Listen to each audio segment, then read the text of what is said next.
Welcome back to my channel ಕಲ್ಯಾಣ ಮಸ್ತು. ಇತ್ತ ಕಾಶಿರಾಜನ್ಗೆ ಆಕಾಂಕ್ಷ ಮತ್ತು ರಮಣ್ ಇಬ್ಬರು ಜೋಡಿಯಾಗಿ ಸಿರಜ್ ಮನೆ ಗೃಹ ಪ್ರವೇಶಕ್ಕೆ ಹೋದ ಸುದ್ದಿ ತಲುಪ್ತು. ಆಕಾಂಕ್ಷ ಮತ್ತು ರಮಣ್ ಒಂದೇ ಕೊಠಡಿಯಲ್ಲಿ ತಂಗ್ತಾ ಇದ್ದಾರೆ ಅನ್ನೋ ಸುದ್ದಿಯು ಅವ್ರ ತಲೆಯಲ್ಲಿ ಹಲವು ಕೆಟ್ಟ ಆಲೋಚನೆಗಳನ್ನು ತಂದಿತ್ತು. ಇದನ್ನು ಹೀಗೆ ಬಿಟ್ಟರೆ ಎಲ್ಲಿ ಅವನು ಬದಲಾಗ್ಬಿಡ್ತಾನೋ, ಸಂಸಾರ ಮಕ್ಕಳು ಮರಿ ಅಂತ ಬದುಕ್ಬಿಡ್ತಾನೋ ಅಂತ ಯೋಚಿಸಿದವರು ಆಕಾಂಕ್ಷಗಳನ್ನು ಕೊಲೆ ಮಾಡಲು ಸಂಚನ ರೂಪಿಸಿದರು. ತನ್ನ ಆರೋಗ್ಯ ಸರಿ ಇಲ್ಲ ಅಂತ ಸುಳ್ಳು ಹೇಳಿ ಹೊಸ ಆರ್ಡರ್ ಪಡೆಯುವ ಕೆಲಸಕ್ಕಾಗಿ ರಮಣ್ಣನ ಮುಂಬೈಗೆ ಕಳುಹಿಸಲು ಯೋಜನೆ ರೂಪಿಸಿದರು. ಅದನ್ನು ಕಾರ್ಯರೂಪಕ್ಕೆ ತರಲು ಏನು ಮಾಡಬೇಕೋ ಅದನ್ನು ಮಾಡಲು ಪ್ರಾರಂಭಿಸಿದರು.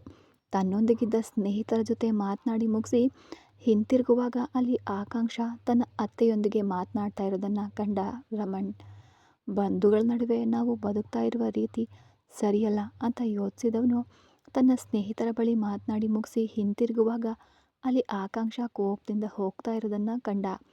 ಅವಳ ಹೋಗುವ ಶೈಲಿಯಲ್ಲೇ ತಿಳಿತು ಯಾವುದೋ ಕೋಪದಲ್ಲಿ ಹೋಗ್ತಿದ್ದಾಳೆ ಅಂತ. ಹಿಂದೆ ಹೋದವನು ಆಕಾಂಕ್ಷ ಆಕಾಂಕ್ಷ ಅಂತ ಕರೆಯೋದರೊಳಗೆ ಅವಳು ಹೊರಗೆ ಹೋಗಿ ಬಂದು ಆಟೋಗೆ ಹೊರಟು ಹೋದ್ಲು. ಅವಳ ಹಿಂದೆಯೇ ಬಂದವನು ತನ್ನ ಕಾರನ್ನು ತಗೊಂಡು ಬಂದ. ಅವಳು ಮನೆಗೆ ಬಂದು ನೇರವಾಗಿ ತಮ್ಮ ಕೊಠಡಿಗೆ ಹೋಗಿ ಮಂಚದ ಮೇಲೆ ಬಿದ್ದು ಬಿಕ್ಕಿ ಬಿಕ್ಕಿ ಅಳಲು ಪ್ರಾರಂಭಿಸಿದ್ಲು. ಹಿಂದೆನೇ ಬಂದವನು ರಮಣ್, ಆಕಾಂಕ್ಷ ಆಕಾಂಕ್ಷ ಯಾಕೆ, ಏನಾಯಿತು? ಅವಳು ಅಳೋದನ್ನು ಬಿಟ್ಟು ಬೇರೆ ಯಾವುದೇ ಉತ್ತರ ಅವನಿಗೆ ನೀಡಲಿಲ್ಲ. ಹೇಳಿದರೆ ತಾನೇ ಆಕಾಂಕ್ಷ ನನಗೆ ತಿಳಿಯೋದು. ಏನು ಹೇಳೋದು ಅಂದ್ಲು ಅಳ್ತಾನೆ. ನಿನ್ನ ಅತ್ತೆಯ ಜೊತೆ ಮಾತನಾಡ್ತಾ ಇದೆಯಲ್ಲ, ಅದಕ್ಕೆ ತೊಂದರೆ ಕೊಡಲಿಲ್ಲ. ನಿನಗೆ ನಿನ್ನ ಮಾವನ ನೆನಪಾಯ್ತಾ? ಕೋಪದಿಂದ ಎದ್ದವಳು ಅವನ ಮುಖ ನೋಡಿ ಕಣ್ಣೀರಿನಿಂದ, ಅವ್ರ ನೆನಪು ನನಗ್ಯಾಕೆ ಬರಲು ಹೋಗುತ್ತೆ ಹೇಳಿ? ನಾನು ಯಾಕೆ? ನಾನೇನು ಮಾತಾಡಲಿಲ್ಲ. ಅವರೇ ನನ್ನನ್ನು ಕೆಟ್ಟದಾಗಿ ಅಸಹ್ಯವಾಗಿ ಮಾತನಾಡಿದರು. ಏನೆಂದು? ಹಣ ತಗೊಂಡು ಹೋಗುವ ಹೆಂಗಸಿಗೂ ನನಗೂ ಯಾವುದೇ ವ್ಯತ್ಯಾಸ ಇಲ್ಲ ಅಂತ ಹೇಳಿದವಳು ಅವನ ಎದೆಗೆ ಒರಗಿ ಅಳಲು ಪ್ರಾರಂಭಿಸಿದ್ಲು. ಅವನು ಹಾಗೆ ಮಾತನಾಡಿದರೆ ನಿನಗೇನಾಯಿತು ಆಕಾಂಕ್ಷ? ನಿಮ್ಮಂತೆ ಯಾವುದನ್ನು ಸುಲಭವಾಗಿ ತೆಗೆದುಕೊಳ್ಳಲು ನನ್ನಿಂದ ಸಾಧ್ಯ ಇಲ್ಲ ರಮಣ್. ಯಾರ ಮುಂದೆ ಚೆನ್ನಾಗಿ ಬದುಕು ತೋರಿಸ್ಬೇಕು ಅಂದ್ಕೊಂಡಿದ್ನೋ ಅವರೇ ನನ್ನನ್ನು ಅಸಹ್ಯಪಡಿಸುವಂತೆ ಬದುಕ್ತಾ ಇದ್ದೇನೆ. ನಾವು ಈ ಜೀವನಕ್ಕೆ ಕಾಲಿಟ್ಟು ಇನ್ನೂ ಕೆಲವು ತಿಂಗಳುಗಳು ಕೂಡ ಆಗಿಲ್ಲ. ಆಗಲೇ ನೀನು ಇಷ್ಟೊಂದು ಸಂಕಟ ಪಡ್ತಾ ಇದೀಯಾ? ಇನ್ನು ಉಳಿದ ಕಾಲ ಇದೆ. ಹೇಗೆ ನನ್ನೊಂದಿಗೆ ಮನಸ್ಸನ್ನು ಒಪ್ಪಿಸ್ಕೊಂಡು ಇರ್ತೀಯಾ? ಅಯ್ಯೋ, ಸ್ವಲ್ಪ ಸಮಯ ನನ್ನನ್ನು ಒಂಟಿಯಾಗಿ ಬಿಟ್ಬಿಡಿ ಅಂದ್ಲು ಆಕಾಂಕ್ಷ. ನೀನು ನನ್ನನ್ನು ಹೀಗೆ ಒಂಟಿಯಾಗಿ ಹೋಗು ಅಂದರೆ ಹೇಗೆ? ಸಮಸ್ಯೆಯ ಬಗ್ಗೆ ಏನೇ ಇದ್ದರೂ ಮುಕ್ತವಾಗಿ ಮಾತನಾಡು. ಏನು ಮಾತನಾಡಲಿ? ಮದುವೆಗೆ ಮುಂಚೆ ಪ್ರೀತಿಸೋದು ಅಧರ್ಮ, ಅನೈತಿಕ ಅಂತ ಹೇಳಿ ಬೆಳೆಸಿದ ಮನೆಯಲ್ಲಿ ಹುಟ್ಟಿದವಳು ನಾನು. ಇಂದು ತಪ್ಪಾಗಿ ನಡ್ಕೊಳ್ತಾ ಇದ್ದೇನೆ. ಪ್ರೀತಿಸೋದೇ ಕಳ್ಳತನ ಅಂತ ಹೇಳಿ ಬೆಳೆಸಿದ ಸಂಪ್ರದಾಯವನ್ನೇ ಮೀರಿಬಿಟ್ಟಿದ್ದೇನೆ ರಮಣ್. ನಿಮ್ಮ ಮನೆಯಲ್ಲಿರುವ ಪ್ರೀತಿ ನನ್ನ ಬುದ್ಧಿಯನ್ನು ಮಂದವಾಗಿಸ್ಬಿಟ್ಟಿದೆ. ಚಾರಿತ್ರ್ಯವಿಲ್ಲದ ಜೀವನವನ್ನು ನಾವು ಬದುಕ್ತಾ ಇದ್ದೇವೆ. ಏನು ಆಕಾಂಕ್ಷ, ನೀನೇನು ಮಗು ಅಲ್ಲ ಅಲ್ವಾ ಮಿಠಾಯಿ ಕೊಟ್ಟು ಯಾಮಾರಿಸಲು? ಎಲ್ಲವನ್ನ ತಿಳಿದು ಅರ್ಥ ಮಾಡಿಕೊಂಡೆ ತಾನೇ? ನನ್ನನ್ನು ಒಪ್ಕೊಂಡಿದ್ದು ಇಂದು ಬಂದು ಬ್ಲಾ ಬ್ಲಾ ಬ್ಲಾ ಅಂದರೆ ಏನು ಅರ್ಥ? ಮದುವೆಯ ನಂತರ ಒಬ್ಬ ಗಂಡಸು ಮತ್ತು ಹೆಂಗಸು ಸೇರಿ ಸಂಸಾರ ನಡೆಸೋದು ನಮ್ಮ ಸಮಾಜದಲ್ಲಿ ಗೌರವವನ್ನು ತಂದುಕೊಡುತ್ತೆ. ಹಾಗೆ ಬದುಕಿದರೆ ಮಾತ್ರ ಅದನ್ನು ಸಚ್ಚಾರಿತ್ರ್ಯದ ಬದುಕು ಅಂತಾರೆ. ಆಕಾಂಕ್ಷ, ಮದುವೆ ಅನ್ನೋದೇ ಒಂದು ಮಗುವನ್ನು ಪಡೆಯೋದಕ್ಕಾಗಿ ಮಾತ್ರ. ಒಂದು ವೇಳೆ ನಿನ್ನ ಅತ್ತೆಯ ಮಗನನ್ನು ನೀನು ಮದುವೆಯಾಗಿ ಅದರಲ್ಲಿ ಅತ್ತೆಯ ಕಿರುಕುಳ ನಡೆಯೋದು ಮಾತ್ರ ಅಲ್ಲ, ಖಂಡಿತವಾಗಿಯೂ ಅವರು ನಿನ್ನನ್ನು ಕಿರುಕುಳಕ್ಕೆ ಒಳಪಡಿಸ್ತಾ ಇದ್ರು. ಎಷ್ಟು ಮನಸ್ಸಿಗೆ ಕಷ್ಟ ಇದ್ದರೂ ನಿಮ್ಮ ಊರಿನಲ್ಲಿ ಸೊಸೆಯೇ ಆಗಿ ನೀ ಕೆಲಸ ಮಾಡಬೇಕು. ಅವರು ನಿನ್ನನ್ನು ಎಷ್ಟೇ ಕಿರುಕುಳಕ್ಕೆ ಒಳಪಡಿಸಿದ್ರು ಆಮೇಲೆ ನೀನು ಮನೆಯ ಕೆಲಸವನ್ನು ಕೂಡ ಮಾಡಬೇಕು. ಸಾಲದಕ್ಕೆ ಡಾಕ್ಟರ್ ಆಗಿರೋದ್ರಿಂದ ಆಸ್ಪತ್ರೆಗೆ ಕೂಡ ಹೋಗಿಬಂದು ಸಂಜೆ ಮನೆ ಕೆಲಸ ಮಾಡಿ ರಾತ್ರಿ ದಣಿದು ಸ್ವಲ್ಪ ಹೊತ್ತು ಕಣ್ಮುಚ್ಚಿದ್ರೆ ನಿನ್ನ ಗಂಡ ಅದಕ್ಕೆ ಒಪ್ಕೊಳ್ಳೋದಿಲ್ಲ. ಇಷ್ಟವಿಲ್ಲದೆ ಇದ್ದರೂ ನಿನ್ನ ಇಷ್ಟ ಅಲ್ಲಿ ನಡೆಯೋದೇ ಇಲ್ಲ. ನಿನಗೆ ಹುಷಾರಿಲ್ಲದೆ ಇದ್ದರೂ ಗಂಡನ ಜೊತೆ ನೀನು ದೈಹಿಕವಾಗಿ ಸಹಕರಿಸಬೇಕಾದ ಕೊರಗು ನಿನಗೆ ಇದ್ದೇ ಇತ್ತು. ಅದರ ನಂತರ ಮಗು. ನಿನ್ನ ಇಷ್ಟವನ್ನೇ ಕೇಳದೆ ಮಗು ಹೆರುವಂತೆ ಒತ್ತಾಯ ಮಾಡ್ತಾರೆ. ನಿಶ್ಚಯಿಸಿದ ಮದುವೆಯಾದ ಅಂದರೆ ಅರೇಂಜ್ ಮ್ಯಾರೇಜ್ ನಂತರ ಒಬ್ಬ ಹೆಣ್ಣಾಗಿ ನೀನು ಮದುವೆಯ ನಂತರ ಏನು ಸಾಧಿಸ್ತೀಯಾ? ಕನಿಷ್ಠ ಈ ರೀತಿ ಬದುಕುವ ಜೀವನದಲ್ಲಾದರೂ ಯಾವುದೇ ಕೆಲಸ ಕೆಲವು ದಿನ ನೆಮ್ಮದಿ ಇರುತ್ತೆ ಅಲ್ವಾ? ನನ್ನ ಮಟ್ಟಿಗೆ ನಮ್ಮ ಮನೆಯಲ್ಲಿ ಕೆಲಸ ಮಾಡಬೇಕಾದ ಅಗತ್ಯ ನಿನಗೆ ಇರೋದಿಲ್ಲ. ನಿನ್ನ ಕಣ್ಣು ಸನ್ನೆಯಂತೆ ನಾನು ಇರ್ತೀನಿ. ಹಾಂ, ನಿನಗೆ ಇಷ್ಟ ಇದೆಯಾ ಇಲ್ವಾ ಅಂತ ತಿಳ್ಕೊಂಡ ಮೇಲೇ ನಾನು ನಿನ್ನನ್ನು ಮುಟ್ಟಿದ್ದು ಆಕಾಂಕ್ಷ. ನೀನು ಇಲ್ಲಿ ಸ್ವತಂತ್ರವಾಗಿ ನಿರ್ಧಾರ ತೆಗೆದುಕೊಳ್ಳಬಹುದು. ಆರ್ಥಿಕ ಸ್ವಾತಂತ್ರ್ಯ ಸಿಗುತ್ತೆ. ಇಷ್ಟ ಇಲ್ಲದ ಬದುಕನ್ನು ಇಲ್ಲಿ ಬದುಕಬೇಕಾದ ಅಗತ್ಯ ಇಲ್ಲ. ಆಸಕ್ತಿ ಇಲ್ಲದೇ ಇದ್ದರೆ ದೈಹಿಕ ಸಂಪರ್ಕ ಬೆಳೆಸಬೇಕಾದ ಕಡ್ಡಾಯ ಕೂಡ ಇಲ್ಲ. ನಾವು ಬದುಕುವ ಜೀವನದಲ್ಲಿ ಮಾತ್ರ ನಿನಗೆ ಇದೆಲ್ಲವೂ ಸಿಗುತ್ತೆ. ಮುಖ್ಯವಾಗಿ ಸ್ವಾತಂತ್ರ್ಯ ಭಾವನೆಯಿಂದ ನೀನು ಉಸಿರಾಡಬಹುದು. ಹೀಗೆ ನಾವು ಬದುಕುವ ಜೀವನಕ್ಕೆ ಈ ಪ್ರಪಂಚದಲ್ಲಿ ಬೆಲೆ ಇಲ್ಲ. ನನ್ನಂತೆ ನಾಳೆ ನನಗೆ ಹುಟ್ಟುವ ಮಗು ಕೂಡ ಹೀಗೆ ಊರವರ ಗೇಲಿ ಮಾತಿಗೆ ಈಡಾಗಬೇಕಾಗುತ್ತೆ. ಇಂದು ನಿಮ್ಮ ಹಣ, ನಿಮ್ಮ ಯೌವನ ನಿಮ್ಮನ್ನು ಹೀಗೆ ಮಾತನಾಡಿಸ್ತಿದೆ ಸರ್. ಆದರೆ ನಾಳೆ ದಿನ ಸಮಾಜದಲ್ಲಿ ನಮಗೊಂದು ಗೌರವ ಸಿಗೋದಿಲ್ಲ. ಶಾಸ್ತ್ರೋಕ್ತವಾದ ಮದುವೆ ಜೀವನಕ್ಕೆ ಒಳ್ಳೆಯದು. ನನಗೆ ನನ್ನ ಅತ್ತೆ ಮುಂದೆ ಗೌರವದಿಂದ ಬದುಕಿ ತೋರಿಸ್ಬೇಕು. ಆಕಾಂಕ್ಷ, ನಾನು ಅಂದು ಹೇಳಿದ್ದನ್ನೇ ಇಂದಿಗೂ ಹೇಳ್ತಾ ಇದ್ದೀನಿ. ಒಂದು ಅರಿಶಿಣದ ದಾರ ಕಟ್ಟಿದ ಮೇಲೆ ಒಬ್ಬ ಗಂಡಸು ಮದುವೆಯಾದ ಹೆಣ್ಣನ್ನು ತಕ್ಷಣ ಬಿಟ್ಟು ಹೋಗಲು ಸಾಧ್ಯ ಇಲ್ಲ. ಅದನ್ನು ಮೀರಿಯೂ ಬಿಟ್ಟು ಹೋದರೆ ಏನು ಮಾಡಲು ಸಾಧ್ಯ? ಒಬ್ಬ ಗಂಡಸು ಮತ್ತು ಹೆಂಗಸು ಮನಸ್ಸು ಒಪ್ಪಿ ಬದುಕುವ ಜೀವನ ಮಾತ್ರನೇ ಮಧುರ ಆಗಿರುತ್ತೆ. ಅದಕ್ಕೆ ಅರಿಶಿನ ದಾರವೇ ಮುಖ್ಯ ಅಂತ ನೀವು ಭಾವಿಸಿದರೆ ದಯವಿಟ್ಟು ನನ್ನಿಂದ ಅದನ್ನು ಕಟ್ಟಲು ಸಾಧ್ಯ ಇಲ್ಲ. ನೀವು ಕಟ್ಟಲೇಬೇಡ. ನಿಮ್ಮನ್ನು ತಾಳಿ ಕಟ್ಟಿ ಅಂತ ನಾನು ಕಡ್ಡಾಯ ಮಾಡ್ತಾ ಇಲ್ಲ. ಪೋಷಕರು ನೋಡಿ ಮಾಡುವ ಮದುವೆಯೇ ಬದುಕಿನಲ್ಲೂ ಒಬ್ಬ ಹೆಣ್ಣಿಗೆ ಸಾವಿರ ಸಮಸ್ಯೆಗಳು ಬಂದೇ ಬರುತ್ತವೆ. ಹಾಗೆ ಏನೇ ಸಮಸ್ಯೆ ಬಂದರೂ ಬಂಧು ಬಳಗ ಸ್ನೇಹಿತರೆಲ್ಲರೂ ಸೇರಿ ಹೇಳುವ ಒಂದೇ ಕಿವಿಮಾತು ಇದು: ಕುಟುಂಬ ಜೀವನದಲ್ಲಿ ಸಮಸ್ಯೆ ಬರೋದು ಸಹಜ. ಯಾವಾಗಲೂ ಈ ಸಮಾಜ ಹೆಣ್ಣನ್ನಷ್ಟೇ ಕುಂದು ಕೊರತೆ ಹೇಳೋದು. ಸಹಿಸ್ಕೊಂಡು ಹೋಗಮ್ಮ, ತಾಳ್ಮೆಯಿಂದ ಇದ್ದವಳು ಭೂಮಿ ಥರ ಆಳ್ತಾಳೆ ಅನ್ನೋ ಮಾತು ಹೆಣ್ಣಿಗೆ ಮಾತ್ರ ಬದ್ದಿಟ್ಟಂತಿದೆ. ಈ ಸಮಾಜ ನಡ್ಕೊಳ್ಳುತ್ತೆ. ಗಂಡಸರು ಅಂದರೆ ಹಾಗೇ ಇರ್ತಾನೆ ಅನ್ನೋ ಬಿರುದಿನೊಂದಿಗೆ ಅವನನ್ನು ಸ್ವತಂತ್ರವಾಗಿ ತಿರುಗಾಡಲು ಬಿಟ್ಬಿಡ್ತಾರೆ. ನಾಳೆ ನಮ್ಮ ಬದುಕಿನಲ್ಲೂ ಸಮಸ್ಯೆ ಬಂದರೂ ನನ್ನ ಚಾರಿತ್ರವನ್ನೇ ಪ್ರಶ್ನಾರ್ಥವಾಗುತ್ತೆ. ಅದಕ್ಕೆ ಮೊದಲ ಹೆಜ್ಜೆಯನ್ನೇ ಇಂದು ನನ್ನ ಅತ್ತೆ ನನಗೆ ಹೆಸರಿಡುವ ಮೂಲಕ ಇಟ್ಟಿದ್ದಾರೆ. ಏನೇ ಕಷ್ಟ ಬಂದರೂ ಅನುಭವಿಸೋವಳು ನಾನು ತಾನೇ. ಸ್ವಲ್ಪ ಸಮಯ ಬಿಟ್ಬಿಡಿ ಪ್ಲೀಸ್ ಸರ್. ಅವಳನ್ನು ಸಮಾಧಾನ ಪಡಿಸೋದಕ್ಕಾಗಿ ಅವಳ ಹತ್ರ ಬಂದ ರಮಣ್. ನಿನಗೊಂದು ಕಷ್ಟ ಬಂದರೆ ನಾನು ನಿನ್ನ ಜೊತೆ ಇರೋದಿಲ್ವಾ? ಕಷ್ಟದಲ್ಲಿ ಜೊತೆಗಿರುವುದು ಅಂದರೆ ಹೋಟೆಲ್ನಲ್ಲಿ ಸಮಸ್ಯೆ ಬಂದಾಗ ನನ್ನ ಜೊತೆ ಇದ್ರಲ್ವಾ ಸರ್? ಅದುವೇ ತಾನೇ ನಾನು ನಿಮ್ಮನ್ನು ಪ್ರೀತಿಸಲು ಮೊದಲ ಅರ್ಹತೆಯಾಯಿತು. ಇನ್ನು ಮುಂದೆ ಯಾರಾದರೂ ನನ್ನನ್ನು ನಿಂದಿಸಿದರೆ ಎಷ್ಟು ಜನರ ಜೊತೆ ಜಗಳ ಆಡಲು ಸಾಧ್ಯ? ನನ್ನನ್ನು ಹೆತ್ತವಳು ಕೂಡ ತಾಳಿ ಕಟ್ಟಿ ಬಂದವಳೆ ತಾನೇ. ಅವಳು ಯಾಕಾಗಿ ಇನ್ನೊಬ್ಬನ ಜೊತೆ ಹೋದಳು? ಅವರು ಹೋದದನ್ನು ನೀವು ನೋಡಿದ್ರಾ ಸರ್? ಏನೋ ಪಕ್ಕದಲ್ಲೇ ನಿಂತು ನೋಡಿದಂತೆ ಮಾತನಾಡ್ತಿದ್ದೀರಲ್ಲ. ಯಾವಾಗಲೂ ಯಾಕೆ ಆಕಾಂಕ್ಷ ಹೀಗೆ ಸುಳ್ಳು ಹೇಳಿಕೆಗಳನ್ನು ನೀಡ್ತೀರಾ ಅಂದ್ಲು. ಆಕೆಯ ಕುತ್ತಿಗೆಯ ಮೇಲೆ ಕೈ ಇಟ್ಟು, ನೀನೇನು ಅವಳ ಜೊತೆಯಲ್ಲಿದ್ದು ನೋಡಿದ್ಯಾ? ನನ್ನ ಚಿಕ್ಕಪ್ಪ ಹೇಳ್ದಂತೆ ನೀನೇನಾದರೂ ಅವಳ ಕಡೆಯವಳ? ನಾನು ಯಾರ ಕಡೆಯವಳು ಆಗಿರಬೇಕಾದ ಅಗತ್ಯ ನನಗಿಲ್ಲ ಸರ್. ಯಾವಾಗ ನೋಡಿದರೂ ಚಿಕ್ಕಪ್ಪ ಚಿಕ್ಕಪ್ಪ ಅಂತಿರಲ್ಲ, ಆ ಮನುಷ್ಯನೇ ಒಬ್ಬ ಮಹಾ ಮೋಸ್ಕಾರ. ಅಲ್ಲಿವರೆಗೆ ಕುತ್ತಿಗೆಯನ್ನು ಸುಮ್ಮನೆ ಹಿಡ್ಕೊಂಡಿದ್ದವನು ಈಗ ಬಿಗಿಯಾಗಿ ಇಸುಕಲು ಪ್ರಾರಂಭಿಸಿದ. ಆಕೆಗೆ ಉಸಿರು ಕಟ್ಟದಂತಾಗಿ ಪ್ರಜ್ಞೆ ತಪ್ಪುವ ಸ್ಥಿತಿಗೆ ತಲುಪಿದ್ಲು. ಅವಳು ಪ್ರಜ್ಞೆ ತಪ್ಪಿ ಬೀಳೋದನ್ನು ಕಂಡವನಿಗೆ ಒಂದು ಕ್ಷಣ ಭಯ ಆಯಿತು. ನನ್ನ ಕೋಪನೇ ಎಲ್ಲದಕ್ಕೂ ಕಾರಣ. ಯಾತಕ್ಕಾಗಿ ಹೀಗೆ ಮಾಡ್ತೀಯಾ ಬುದ್ಧಿಗೇಡಿತನವನ್ನೇ ಅಂತ ತನ್ನನ್ನೇ ತಾನು ಶಪಿಸ್ಕೊಳ್ತಾ ಅವಳನ್ನು ನೋಡ್ದ ರಮಣ್. ಇವಳು ಇಲ್ಲದೇ ಇದ್ದರೆ ನನ್ನ ಜೀವನ ಗಾಬರಿಗೊಂಡನು. ಅವಳ ಸ್ಥಿತಿಯನ್ನು ಕಂಡು ಕಣ್ಣೀರು ಬಂತು ರಮಣ್ಗೆ. ಮರುಕ್ಷಣನೇ ಆಕೆಯನ್ನು ತಂದೆ ಆಸ್ಪತ್ರೆಗೆ ಕರ್ಕೊಂಡು ಹೋಗಿ ಚಿಕಿತ್ಸೆಯನ್ನು ಕೂಡ ಕೊಡಿಸ್ದ.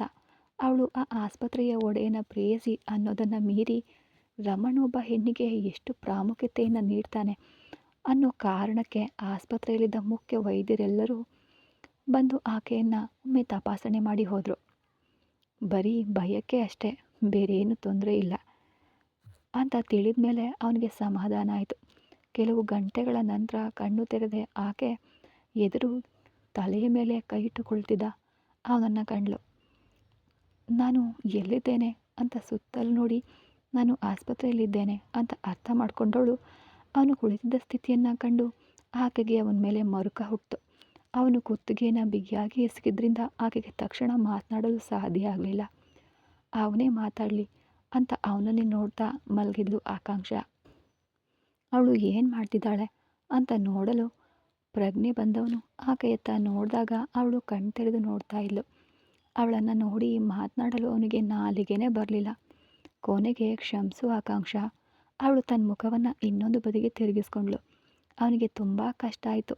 ಅವಳ ಮುಖವನ್ನು ತನ್ನತ್ತ ತಿರುಗಿಸಿ ನಿಜವಾಗಿಯೂ ಅಂದ. ಅವಳು ಅವನ ಮುಖವನ್ನು ನೋಡಲೇ ಇಲ್ಲ. ಅಳ್ತಾನೆ ಬೇರೆ ಕಡೆಗೆ ತನ್ನ ನೋಟವನ್ನು ಹರಿಸಿದ್ಲು. ಅವಳ ಆ ನಡೆಯು ಅವನಿಗೆ ಏನೋ ಅನುಭವವನ್ನು ನೀಡಿತು. ಅವನು ಆ ಜಾಗದಲ್ಲಿ ಸ್ವಲ್ಪ ಹೊತ್ತು ನಿಲ್ಲದೆ ಎದ್ದು ಹೊರಟು ಹೋದ. ಸ್ವಲ್ಪ ಸಮಯದ ನಂತರ ಅಲ್ಲಿಗೆ ಬಂದ ನರ್ಸ್ ಕೆಲವು ತಪಾಸಣೆಗಳನ್ನು ಮಾಡಬೇಕಾಗಿದೆ ಅಂದಾಗ ಆಕೆಯೂ ಕೂಡ ಒಪ್ಕೊಂಡ್ಳು. ಅಂದೇ ಸಾಯಂಕಾಲ ತಪಾಸಣೆಯ ವರದಿಗಳು ಕೂಡ ಬಂದವು. ವರದಿ ಬಂದ ತಕ್ಷಣ ನರ್ಸ್, ಡಾಕ್ಟರ್ ನಿಮ್ಮನ್ನು ನೋಡಬೇಕಂತೆ, ಹೋಗಿ ಭೇಟಿಯಾಗಿ ಅಂದರು ಆಕಾಂಕ್ಷಗಳನ್ನು. ಅಲ್ಲಿಗೆ ಹೋದರೆ ಸುಮಾರು ಒಂದು 50 ವರ್ಷ ವಯಸ್ಸಿನ ಮುತ್ತು ಲಕ್ಷ್ಮಿ ಅನ್ನೋ ವೈದ್ಯರು ಕುಳಿತಿದ್ರು.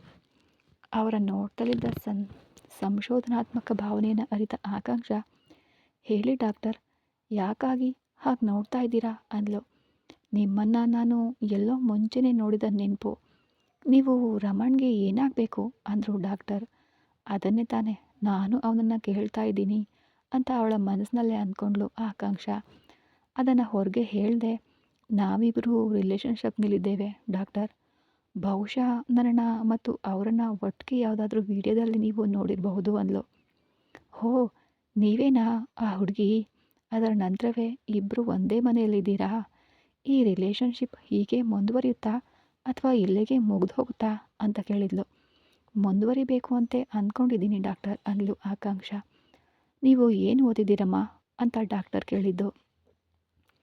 ನಾನು ಡಾಕ್ಟರ್ ಅಷ್ಟೇ, ಒಬ್ಬ ವೈದ್ಯೆಯಾಗಿದ್ಕೊಂಡು ಮುನ್ನೆಚ್ಚರಿಕೆಯಾಗಿರಬೇಕು ಅಂತ ನಿಮಗೆ ತಿಳಿಲಿಲ್ವಾ? ಯಾಕೆ ಡಾಕ್ಟರ್, ಈಗ ಏನಾಯಿತು? ಅವರು ವರದಿಯನ್ನು ಆಕಾಂಕ್ಷ ಕೈಗೆ ನೀಡಿ, ಆಕಾಂಕ್ಷ, ಈಗ ನಿನ್ನ ಹೊಟ್ಟೆಯಲ್ಲಿ 40 ದಿನದ ಗರ್ಭ ಇದೆ. ಅದನ್ನು ಕೇಳಿದ ಆಕೆಗೆ ಏನು ಮಾತನಾಡಬೇಕು ಅಂತಲೇ ತಿಳಿಲಿಲ್ಲ. ಮಗುವಿನ ಬಗ್ಗೆ ಸಂತೋಷ ಪಡೋದೋ ಅಥವಾ ಅಳೋದೋ ಅಂತ ಆಕೆಗೆ ಅರ್ಥ ಆಗಲಿಲ್ಲ. ನಾನು ಇದರ ಬಗ್ಗೆ ಯಾಕೆ ಯೋಚಿಸಲೇ ಇಲ್ಲ? ಅವನೊಂದಿಗಿದ್ದ ದಿನಗಳಲ್ಲಿ ಮುಟ್ಟು ಆಗುವ ಬಗ್ಗೆಯೂ ಯೋಚಿಸದೆ ಬಾಳ್ಬಿಟ್ನಾ ಅಂತ ತನ್ನನ್ನೇ ತಾನು ನಿಂದಿಸ್ಕೊಂಡ್ಳು. ಇದಕ್ಕೂ ಮುಂಚೆ ಎಷ್ಟೋ ಮಾನಹಾನಿಯಾದರೂ ಅದು ನನ್ನೊಬ್ಬಳಿಗೆ ಆಗಿ ಮುಗಿಯುತ್ತಿತ್ತು. ಆದರೆ ಇನ್ಮುಂದೆ ಮಗು ಇದೆ, ಅದಕ್ಕೆ ಮತ್ತು ಅದರ ಗೌರವಕ್ಕೆ ಯಾವುದೇ ಕುಂದು ಬರಬಾರ್ದು ಅಂತ ಯೋಚಿಸಿದವಳು ವೈದ್ಯರಲ್ಲಿ, ಡಾಕ್ಟರ್, ನಾನು ಗರ್ಭಿಣಿಯಾಗಿರುವ ವಿಷಯ ರಮಣ್ಗೆ ಗೊತ್ತಾ ಅಂದ್ಲು. ನಾನು ಇನ್ನೂ ಹೇಳಿಲ್ಲ ಆಕಾಂಕ್ಷ, ಅದನ್ನು ನೀವು ಹೇಳಬೇಡಿ ಅಂದ್ಲು ಆಕಾಂಕ್ಷ. ಅವರು ಅರ್ಥ ಆಗದೆ ಯಾಕೆ? ಒಂದು ವೇಳೆ ನಾಳೆ ತಿಳಿದ್ರೆ ಅವರು ನಮ್ಮ ಮೇಲೆ ರೇಗಾಡ್ತಾರೆ. ನಾನೇ ಇದನ್ನು ಅವರಲ್ಲಿ ಹೇಳ್ಕೊಳ್ತೀನಿ. ದಯವಿಟ್ಟು ನನಗೊಂದು ಉಪಕಾರ ಮಾಡಿ ಡಾಕ್ಟರ್ ಅಂದ್ಲು ಆಕಾಂಕ್ಷ. ಇದನ್ನು ಬೇರೆ ಯಾರ ಬಳಿಯೂ ಹೇಳಬೇಡಿ. ಅಯ್ಯೋ ಡಾಕ್ಟರ್, ಅಷ್ಟೊಂದು ದೊಡ್ಡ ಮಾತುಗಳನ್ನೆಲ್ಲ ಆಡಬೇಡಿ. ಈ ಮಗುವನ್ನು ನಾನು ಚೆನ್ನಾಗಿ ಸಾಕಿ ಬೆಳೆಸಬೇಕು. ಅದಕ್ಕಾಗಿಯೇ ಹೇಳ್ತಾ ಇದ್ದೀನಿ. ಯಾರ ಬಳಿಯೂ ಹೇಳಬೇಡಿ ಅಂತ ಕೇಳಿಕೊಂಡ್ಳು ಆಕಾಂಕ್ಷ. ಅವರದ್ದೇ ಆಸ್ಪತ್ರೆಯಲ್ಲಿ ಇದ್ಕೊಂಡು ಅವರ ಬಳಿ ಸತ್ಯವನ್ನು ಮುಚ್ಚಿಡಲು ನನ್ನಿಂದ ಸಾಧ್ಯ ಇಲ್ಲ. ಹಾಗೆಯೇ ರಮಣ್ ಅನೇಕ ಹೆಣ್ಮಕ್ಳ ಜೊತೆ ಸುತ್ತಾಡ್ತಿದ್ದವನು. ನೀನು ಅವನ ಜೀವನಕ್ಕೆ ಬಂದ ಮೇಲೆ ಅವನ ಬಗ್ಗೆ ಒಂದೇ ಒಂದು ತಪ್ಪಾದ ಸುದ್ದಿಯೂ ನನ್ನ ಕಿವಿಗೆ ಬಿದ್ದಿಲ್ಲ. ನನಗೇನೋ ಅವನು ನಿನ್ನನ್ನು ಪ್ರೀತಿಸ್ತಾ ಇದ್ದಾನೆ ಅಂತಾನೆ ಅನ್ನಿಸ್ತಿದೆ. ಸಾಧ್ಯ ಆದಷ್ಟು ಬೇಗ ಹೇಳಿಬಿಡು ಆಕಾಂಕ್ಷ. ಹೊಟ್ಟೆಯಲ್ಲಿ ಮಗು ದೊಡ್ಡದಾಗುವ ಮುನ್ನ ಮದುವೆಯಾಗ್ಬಿಡಿ. ಇದು ನನ್ನ ವಯಸ್ಸಿನ ಅನುಭವದಿಂದ ಹೇಳ್ತಿರುವ ಮಾತು ಅಂದರು. ಧನ್ಯವಾದಗಳು ಡಾಕ್ಟರ್. ಶೀಘ್ರದಲ್ಲೇ ನನ್ನ ಮದುವೆಗೆ ನಿಮ್ಮನ್ನು ಕೂಡ ಕರಿತೀನಿ. ಈಗ ನಾನು ಮನೆಗೆ ಹೋಗಬಹುದಾ ಅಂದ್ಲು. ಹೋಗಬಹುದು ಅಂತ ಹೇಳಿದ ತಕ್ಷಣ ಎದ್ದು ಹೊರಗೆ ಬಂದಳು ಆಕಾಂಕ್ಷ. ಆಟೋದಲ್ಲಿ ಹೊರಟು ಹೋದ್ಲು. ಅವಳು ಮುಖ ತಿರುಗಿಸ್ಕೊಂಡಿದ್ರ ಆಕೆಯ ನಡವಳಿಕೆ ಅವನಿಗೆ ಏನೋ ತಳಮಳವನ್ನು ಉಂಟು ಮಾಡ್ತು ರಮಣಿಗೆ. ಅಂದು ದಿನ ಇಡೀ ಮಾಡಬೇಕಾದ ಕೆಲಸಗಳು ಹಲವಾರು ಇದ್ದರೂ ಕೂಡ ಅವಳು ಮುಖ ತಿರುಗಿಸಿದ್ದು ಅವನಿಗೆ ಯಾವುದರ ಮೇಲೆಯೂ ಗಮನ ಹರಿಸದಂತೆ ತಡೆಯಿತು. ಹಾಗೆಯೇ ಕಾರ್ನ ತಗೊಂಡು ಚೆನ್ನೈ ನಗರವನ್ನೇ ಒಂದು ಸುತ್ತು ಬಂದವನು ಸಾಯಂಕಾಲ ಆಸ್ಪತ್ರೆಗೆ ಬಂದ. ಅಲ್ಲಿ ವಯಸ್ಸಿನ ಹಿರಿಯರಾದ ತನ್ನ ಗೌರವಕ್ಕೆ ಪಾತ್ರರಾದ ವೈದ್ಯರಾದ ಲಕ್ಷ್ಮಿಯವರ ಬಳಿ ಬಂದು, ಈಗ ಆಕಾಂಕ್ಷ ಹೇಗಿದ್ದಾಳೆ ಅಂದ. ಅವಳು ಈಗ ಆರಾಮಾಗಿದ್ದಾಳೆ, ರಮಣ್, ಡಾಕ್ಟರ್ ಬೆಳಗ್ಗೆ ಕೆಲವು ಪರೀಕ್ಷೆಗಳನ್ನು ಮಾಡಬೇಕು ಅಂತ ಹೇಳಿದ್ರಿ ಅಲ್ವಾ? ಮಾಡಿದ್ರಾ? ಮಾಡಿದ್ದಾಯಿತು ರಮಣ್. ಅದರ ಫಲಿತಾಂಶವನ್ನು ಅವಳಿಗೆ ಹೇಳಿದ್ದೇವೆ. ಏನಾದರೂ ಸಮಸ್ಯೆ ಇದೆಯಾ? ಇಲ್ಲ. ಗಂಟಲಿನಲ್ಲಿ ಏನೂ ತೊಂದರೆ ಇಲ್ಲ ಅಲ್ವಾ? ಮತ್ತೆ ಯಾಕೆ ಅಷ್ಟೊಂದು ಸಮಯ ಪ್ರಜ್ಞೆ ತಪ್ಪಿ ಬಿದ್ದಿದ್ಲು? ಯಾವ ಸಮಸ್ಯೆಯೂ ಇಲ್ಲ ರಮಣ್. ಈಗ ನಾನು ಹೋಗಿ ಅವಳನ್ನು ನೋಡಬಹುದಾ? ಅವಳು ಮನೆಗೆ ಹೊರಟೋದ್ಲಲ್ಲ ರಮಣ್. ಹೋಗ್ಬಿಟ್ಲಾ ಅಂದವನು ಎದ್ದು ನಿಂತ. ರಮಣ್, ಒಂದು ನಿಮಿಷ ನಿಲ್ಲು. ನಿನ್ನ ಬಳಿ ಮಾತನಾಡಬೇಕು. ಆ ಇಡೀ ಆಸ್ಪತ್ರೆಯಲ್ಲೇ ತನ್ನ ಹೆಸರಿಡಿದು ಕರೆಯುವ ಅಧಿಕಾರವನ್ನು ಆಕೆಗೆ ಮಾತ್ರ ನೀಡಿದ್ದ ರಮಣ್. ಅವರು, ರಮಣ್, ನೀನು ನನ್ನ ಕಣ್ಣೆದುರಲ್ಲೇ ಬೆಳೆದ ಮಗು. ನಾನು ನಿನ್ನ ತಾತನ ಕಾಲದಿಂದನೂ ಇಲ್ಲೇ ಕೆಲಸ ಮಾಡ್ತಿದ್ದೀನಿ. ದೇವರು ನಿನ್ನ ಜೀವನದಲ್ಲಿ ಮುಂದಿನ ಹೆಜ್ಜೆ ಇಡಲು ಆ ಹುಡುಗಿಯನ್ನು ಕೊಟ್ಟಿದ್ದಾನೆ ನಿನಗೆ. ಇನ್ನು ಮುಂದೆ ಸಿಗದ ಸಂತೋಷ ಎಲ್ಲವೂ ಎರಡರಷ್ಟಾಗಿ ನಿನಗೆ ಸಿಗುತ್ತೆ. ಯಾವುದಕ್ಕೂ ಅವಳನ್ನು ಬಿಟ್ಕೊಡ್ಬೇಡ. ನಿನಗಾಗಿರುವ ಒಳ್ಳೆಯ ಸುದ್ದಿ ನಿನ್ನ ಮನೆಯಲ್ಲಿ ನಿನಗೆ ಕಾಯ್ತಾ ಇದೆ ಅಂದರು. ಅವಳು ಗುಣಮುಖಳಾಗಿ ಹೋದುದನ್ನೇ ಹೇಳ್ತಿದ್ದಾರೆ ಅಂತ ಅಂದ್ಕೊಂಡ ರಮಣ್. ಸರಿ ಅಂತ ತಲೆಯಾಡಿಸಿ ಮತ್ತೇನು ಕೇಳದೆ ನೇರವಾಗಿ ಮನೆಗೆ ಹೊರಟ. ಆಕಾಂಕ್ಷ ಕೋಣೆಯೊಳಗಡೆ ಅತ್ತಿಂದಿತ್ತ ಓಡಾಡ್ತಾ ಇದ್ಲು. ಬಾಗಿಲು ತೆರ್ಕೊಂಡು ಒಳಗಡೆ ಬಂದನು. ಅವಳನ್ನೇ ನೋಡ್ತಾ, ನೀನೀಗ ಆರಾಮಾಗಿದೆಯಾ? ಆರ್ ಯು ಓಕೆ ಅಂದ ರಮಣ್. ಅವಳು ತೊದಲ್ತಾ, ಯಾಕೆ? ನನ್ನನ್ನು ಆಸ್ಪತ್ರೆಗೆ ಸೇರಿಸಿ ಕಾಪಾಡಿದ್ರಿ ಸರ್. ನನ್ನ ಯಾಕೆ ಜೀವಂತವಾಗಿ ಬಿಟ್ರಿ? ಸಂಪೂರ್ಣವಾಗಿ ಕೊಂದು ಹಾಕಬೇಕಿತ್ತು ಅಂದ್ಲು. ಒಂದು ವೇಳೆ ನಾನು ಸತ್ತು ಹೋಗಿದ್ರೆ ನಿಮ್ಮನ್ನು ಪ್ರಶ್ನೆ ಮಾಡಲು ಅಥವಾ ಸತ್ಯವನ್ನು ತಿಳಿಸಲು ಯಾರೂ ಬರ್ತಾ ಇರಲಿಲ್ಲ. ನನ್ನ ಮೇಲೇ ತಪ್ಪು. ನನಗೆ ಹಿಡಿಸುವ ಅಥವಾ ಹಿಡಿಸದ ವಿಷಯವೇ ಆಗಿದ್ರೂ ನಾನು ತಾಳ್ಮೆಯಿಂದ ಇರಬೇಕಿತ್ತು ಆಕಾಂಕ್ಷ. ನೀನು ಏನೇ ಮಾತನಾಡಿದರೂ ನಾನು ಸಮಾನದಿಂದ ಇರಬೇಕಿತ್ತು. ನಾನು ತಾಳ್ಮೆ ಕಳ್ಕೊಂಡೆ. ಅದಕ್ಕಾಗಿ ನಿನ್ನನ್ನು ಕೊಂದು ನಾನು ಹೆಣವಾಗಿ ಬದುಕಬೇಕಿತ್ತಾ? ನಿಮಗೆ ಯಾಕೆ ಅಷ್ಟೊಂದು ಕೋಪ ಬರುತ್ತೆ ಸರ್? ಎದುರಿಗಿರುವವರು ಒಂದು ಮಾತು ಹೇಳಿಬಿಟ್ರೆ ಅವರ ಕುತ್ತಿಗೆ ಎಸಗಿ ಕೊಲ್ಲುವಷ್ಟು, ಅದು ನನ್ನನ್ನು. ನೀನೇ ನನ್ನ ಜೀವ. ನೀನಿಲ್ಲದೇ ಇದ್ದರೆ ನನ್ನಿಂದ ಒಂದು ನಿಮಿಷವೂ ಇರಲು ಸಾಧ್ಯ ಇಲ್ಲ ಅಂತ ಸದಾ ಹೇಳಿ ತಕ್ಷಣವೇ ಕೊಲೆ ಮಾಡುವಷ್ಟು ಕೋಪ ಬರೋದಾ? ನನಗೆ ಆಗಾಗ ಮಾನಸಿಕ ಕಾಯಿಲೆ ಬರುತ್ತೆ ಅಂತ ಅನಿಸ್ತಿದೆ. ಆಸ್ಪತ್ರೆಗೆ ಹೋಗಿ ಚಿಕಿತ್ಸೆ ಪಡ್ಕೊಳ್ತೇನೆ. ದಯವಿಟ್ಟು ಸಮಾಧಾನಿಸ್ಕೋ ಆಕಾಂಕ್ಷ. ನೀವು ಏನಾದರೂ ಮಾಡ್ಕೊಳ್ಳಿ ಅಂದವಳು ಮಂಚದ ತುದಿಯಲ್ಲಿ ಕುಳಿತುಕೊಂಡ್ಳು. ಅವಳ ಬಳಿ ಬಂದು ಕುತ್ತಿಗೆಯನ್ನು ಮುಟ್ಟಿ ನೋಡಿದ. ಅವನ ಕೈಯ ಗುರುತು ಇನ್ನೂ ಕೂಡ ಗುರುತು ಕಾಣ್ತಿತ್ತು ಅಲ್ಲೇ. ಕ್ಷಮಿಸು ಡಿಯರ್, ನನಗೆ ಕ್ಷಮೆ ಇಲ್ಲ, ಬೇಡ ಅಂದವಳು ಮಗುವಿನ ವಿಷಯವನ್ನು ಹೇಳಬೇಕೋ ಬೇಡವೋ ಅಂತ ಯೋಚಿಸ್ತಾ ಕುಳಿತಿದ್ಲು. ಇನ್ಮುಂದೆ ಚಿಕ್ಕಪ್ಪನ ಬಗ್ಗೆಯಾಗಲಿ ನನ್ನ ಹಳೆಯ ಜೀವನದ ಬಗ್ಗೆಯಾಗಲಿ ಮಾತನಾಡಬೇಡ. ಅದನ್ನು ಮಾತನಾಡಿದರೆ ನನಗೆ ಕೋಪ ಬರುತ್ತೆ. ನಾನು ಮಾತನಾಡ್ತೇನೆ, ಹಾಗೇ ಮಾತನಾಡ್ತೇನೆ. ನನಗೊಂದು ನ್ಯಾಯ ಸಿಗೋವರೆಗೂ ನಾನು ಮಾತನಾಡ್ತಾನೆ ಇರ್ತೀನಿ ಅಂದ್ಲು ಆಕಾಂಕ್ಷ. ಏನಾಯಿತು? ಜಗಳ ಆಡಬೇಕು ಅಂತ ನೀನು ಮಾತನಾಡ್ತಾ ಇರುವೆಯಾ? ನಾನು ಜಗಳ ಬೇಡ ಅಂತ ತಪ್ಪಿಸ್ಕೊಳ್ತಾ ಇದ್ದರೆ ನೀನು ಜಗಳವನ್ನು ಬೆಳೆಸಲು ಮತ್ತೆ ಮತ್ತೆ ಅದನ್ನೇ ಮಾತನಾಡ್ತಿದ್ದೀಯಾ ಆಕಾಂಕ್ಷ? ಹೌದು, ನಾನು ಮಾತನಾಡ್ತೀನಿ. ಆ ಚಿಕ್ಕಪ್ಪ ಕೆಟ್ಟವನು. ನೀನು ನೋಡಿದೆಯಾ?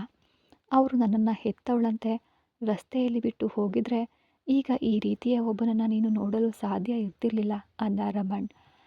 ಹೆತ್ತ ಅಪ್ಪ, ಕಟ್ಟಿದ ಗಂಡ, ಎಲ್ಲರನ್ನ ಕೊಲೆ ಮಾಡಿ ಜೈಲಿಗೆ ಹೋದ ಅವಳಿಗಾಗಿ ನನ್ನ ಜೊತೆ ನೀನು ವಾದ ಮಾಡಿ ನಮ್ಮಿಬ್ಬರ ನಡುವಿರುವ ಸೌಹಾರ್ದತೆಯನ್ನು ಹಾಳು ಮಾಡ್ಕೊಳ್ತೀಯ ಆಕಾಂಕ್ಷ. ಅಯ್ಯೋ, ಅದನ್ನೇ ತಾನೇ ನಾ ಹೇಳ್ತಿರೋದು. ನಿಮ್ಮಪ್ಪ ಸಾಯಲೇ ಇಲ್ಲ. ಇನ್ನೊಂದು, ನಿಮ್ಮಮ್ಮ ಕೊಲೆಯನ್ನು ಮಾಡಲಿಲ್ಲ. ಯಾವುದೇ ತಪ್ಪಾದ ಸಂಬಂಧದಲ್ಲೂ ಅವರು ಇರಲಿಲ್ಲ ರಮಣ್. ಅವನ ಕೈಗಳು ನಡುಗಿದ್ವು. ಕೋಪ ತಲೆಗೇರ್ತು. ತಾನು ಎಲ್ಲೇ ಹೊಡೆದ್ಬಿಡ್ತೀನೋ ಅಂತ ಹೆದರಿದವನು ತನ್ನ ಬೆರಳುಗಳನ್ನು ಬಿಗಿಯಾಗಿ ಮುಷ್ಟಿ ಕಟ್ಟಿ ನಿಂತ್ಕೊಂಡ. ಅವಳ ಮಾತಿನಿಂದ ಗೆರೆ ದಾಟ್ಬಿಡ್ತೀನೇನೋ ಅನ್ನೋ ಹೆದರಿ ಹೊರಗೆ ಹೋಗಲು ನೋಡ್ದ ರಮಣ್. ಆದರೆ ಹೋಗ್ತಾ ಇದ್ದ ರಮಣ್ಣನ ಅವನ ಕೈಗಳನ್ನು ಬಿಗಿಯಾಗಿ ಹಿಡ್ಕೊಂಡು ಅವನನ್ನು ಹೋಗದಂತೆ ತಡೆದ್ಲು. ಆಕಾಂಕ್ಷ, ನನಗೊಂದು ಉತ್ತರ ಹೇಳಿ ಹೋಗಿ ಸರ್ ಅಂದ್ಲು. ಅವನು ತಿರುಗಿ ಅವಳನ್ನು ನೋಡ್ದ. ಈ ಕಥೆ ಮುಂದುವರಿಯೋದು. ಅವನು ಮತ್ತೆ ಕೋಪ ಮಾಡಿಕೊಂಡು ಅವಳಿಗೇನಾದರೂ ಮಾಡ್ತಾನ ಅಥವಾ ಆಕಾಂಕ್ಷನೇ ಸಮಾಧಾನ ಮಾಡಿಕೊಂಡು ಅವಳು ಪ್ರೆಗ್ನೆಂಟ್ ಆಗಿರೋ ವಿಷಯನ ತಿಳಿಸ್ತಾಳ ಅಂತ ಮುಂದಿನ ಎಪಿಸೋಡಲ್ಲಿ ನೋಡೋಣ. ಅಲ್ಲಿವರೆಗೂ ಎಲ್ಲರಿಗೂ ಕೂಡ ಧನ್ಯವಾದಗಳು. ದಯವಿಟ್ಟು ಇನ್ನೂ ಯಾರು ಸಬ್ಸ್ಕ್ರೈಬ್ ಮಾಡಿಲ್ಲ, ಸಬ್ಸ್ಕ್ರೈಬ್ ಮಾಡ್ಕೊಂಡು ನೋಡೋದನ್ನು ಮರಿಬೇಡಿ. ಮತ್ತೆ ಸಿಗೋಣ ಮುಂದಿನ ಎಪಿಸೋಡಲ್ಲಿ.